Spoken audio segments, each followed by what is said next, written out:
ಹಕ್ಕುಗಳ ಸಂರಕ್ಷಣೆ ಹಾಗೂ ಭ್ರಷ್ಟಾಚಾರ ನಿರ್ಮೂಲನೆ ಸಂಸ್ಥೆಯ ರಾಯಚೂರು ಜಿಲ್ಲಾಧ್ಯಕ್ಷನಾಗಿ ಸೈಯದ್ ಮಹಬೂಬ್ ಅಂತೇಳಿ ಇವತ್ತಿನ ದಿನ ಈ ಕಾರ್ಯಕ್ರಮದಲ್ಲಿ ನಾವೆಲ್ಲ ಉಚಿತ ಮಾಹಿತಿ ಹಕ್ಕು ಬುಕ್ಸ್ಗಳು ಕೊಡುವ ಮುಖಾಂತರ ಮತ್ತು ಐ ಡಿ ಕಾರ್ಡ್ ತಗುವ ಮುಖಾಂತರ ನಮ್ಮ ರಾಯಚೂರು ಜಿಲ್ಲೆಯಲ್ಲಿ ಈ ಸಂಘಟನೆಯನ್ನು ಬಲಪಡಿಸುವ ಸಲುವಾಗಿ ಇವತ್ತಿನ ದಿನ ಏನು ಇದು ಸಂಘಟನೆಯನ್ನು ರಚನೆ ಮಾಡಿದ್ದೀರ ನಮ್ಮ ಜಿಲ್ಲಾಧ್ಯಕ್ಷರಾದಂತಹ ಡಾಕ್ಟರ್ ರಾಘವೇಂದ್ರ ಎಸ್ ಆರ್ ಅವರ ಸಮ್ಮುಖದಲ್ಲಿ ಇವತ್ತು ಕಾರ್ಯಕ್ರಮ ನಡೆದಿದೆ.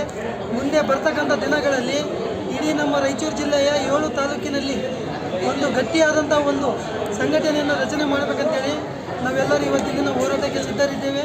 ಮುಂದಿನ ಬರ್ತಕ್ಕಂಥ ದಿನಗಳಲ್ಲಿ ಭ್ರಷ್ಟರನ್ನು ತಡೆಗಟ್ಟುವ ಒಂದು ಉದ್ದೇಶವಾಗಿದೆ ಮತ್ತು ಬರ್ತಕ್ಕಂಥ ದಿನಗಳಲ್ಲಿ ಹೆಚ್ಚಿನಾದಂಥ ಒಂದು ಸಮಸ್ಯೆಗಳಿಗೆ ಹೋರಾಟವನ್ನು ಮಾಡಬೇಕಂತೇಳಿ ಇವತ್ತಿನ ದಿನ ನಾವು ನಮ್ಮ ರಾಜ್ಯಾಧ್ಯಕ್ಷರು ಡಾಕ್ಟರ್ ರಾಘವೇಂದ್ರ ಸರ್ ಮುಖಾಂತರ ನಾವು ತೀರ್ಮಾನವನ್ನು ತೆಗೆದುಕೊಂಡಿದ್ದೇವೆ.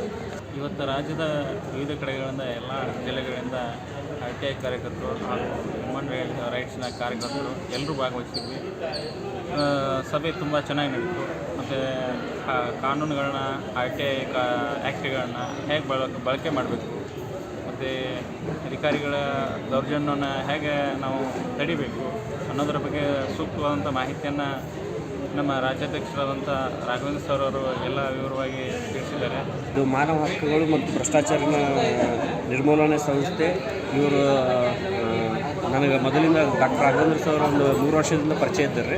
ಅದಕ್ಕೋಸ್ಕರ ಕಂಟಿನ್ಯೂಸ್ ಆಗಿ ನಾವು ಅವ್ರ ಟಚ್ನಾಗ ಇಟ್ಕೊಂಡು ಸಂಸ್ಥೆಯನ್ನು ಓಪನ್ ಮಾಡೋದಕ್ಕೆ, ಭ್ರಷ್ಟಾಚಾರ ನಿರ್ಮೂಲನೆ ಮಾಡೋಕ್ಕೆ ಮತ್ತು ನಮಗೆ ಮಾಹಿತಿ ಹಕ್ಕದ ಬಗ್ಗೆ ಉಚಿತವಾಗಿ ನಮಗೆ ಅರಿವು ಮೂಡಿಸ್ಯಾರ. ಪೂರ್ತಿ ನಾವು ಈ ಫಂಕ್ಷನ್ಗೆ ಬಂದು ಭಾಳಷ್ಟು ತಿಳ್ಕೊಂಡಿದ್ರಿ.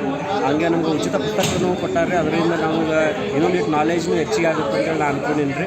ನಮ್ಗೆ ಯಾವುದೇ ಸಮಸ್ಯೆ ಇದ್ರೂ ನಮ್ಮ ಸರ್ ನಮ್ಮ ಬೆನ್ನಿಂದಾಗಿ ಇರ್ತಾರೆ. ಮತ್ತು ನಮ್ಮ ತಾಲೂಕಿನಾಗ ಹೋಗಿ, ನಮ್ಮ ಊರಾಗ ಹೋಗಿ ಇನ್ನಷ್ಟು ನಮ್ಮ ಯುವಕರಿಗೆ ಪ್ರೋತ್ಸಾಹ ಮಾಡಿ ಎಲ್ಲ ಒಂದು ಸಂಘಟನೆ ಮಾಡಿ ಅವರಿಗೆ ಒಂದು ಒಳ್ಳೆಯ ಹೆಸರನ್ನು ತಂದು ಕೊಡ್ತೀವಿ ಅಂತ ನಾನು ಈ ಸಂದರ್ಭದಲ್ಲಿ ಹೇಳ್ತೀನಿ ರೀ.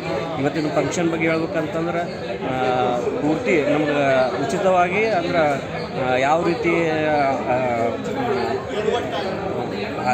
RTIನಲ್ಲಿ ಯಾವ ರೀತಿ ನಾವು ಅಪ್ಲಿಕೇಶನ್ ಹಾಕಬೇಕು, ಯಾವುದು 401A 401B ಈ ಥರ ನಿಯಮಗಳು ಯಾವ ರೀತಿ ತುಂಬಬೇಕು ಎಲ್ಲನೂ ನಮ್ಗೆ ಕರೆಕ್ಟಾಗಿ ಹೇಳ್ಕೊಟ್ಟಿದ್ದಾರೆ. ಈಗ ಅದರಿಂದ ನಮ್ಗೆ ಭಾಳ ಅನುಕೂಲ ಆಗೈತಿ.